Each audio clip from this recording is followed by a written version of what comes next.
Well, hello and welcome to Atheism versus Logic. And I've been going through the prokaryotic cell, looking at DNA. It's a recipe. Recipes don't write themselves. Even if it did come about by natural processes, it would have to be copied by the RNA, brought to a ribosome, and then the tRNA would have to bring the amino acids to turn that recipe into a protein. All right, and even all that wouldn't matter if that could come about by natural processes, because it would still have to be protected by a plasma membrane, and that is very complicated.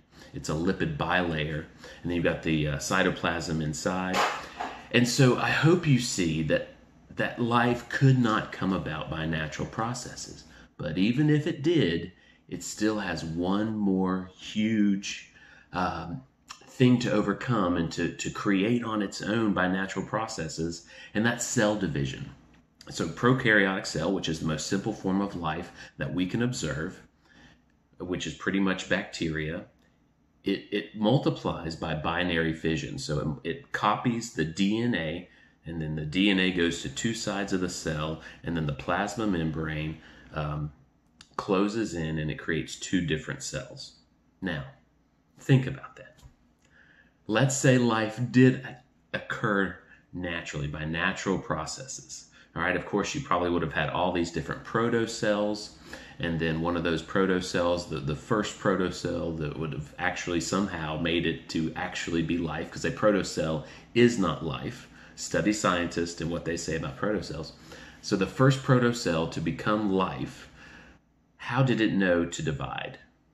How did it know to copy the DNA and to put the DNA on two sides of the cell and then close in on itself, pinch itself, and divide? Because that would have had to have happened, right? Because that's what the theory requires, is that life occurred naturally, and then life multiplied, and then all those different ones evolved, and the ones that evolved positively, natural selection took over, and they thrived.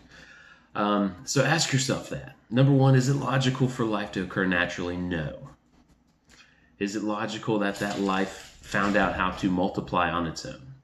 I hope you agree with me and say no. So atheism requires a tremendous amount of faith, because atheism is built on the belief that abiogenesis, non-life to life, could occur unguided, without a God, without a mind, without a creator.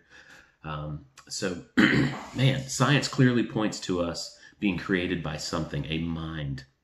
I believe that mind is Jesus and the Trinity that we see in the Bible: God the Father, God the Son, God the Holy Spirit.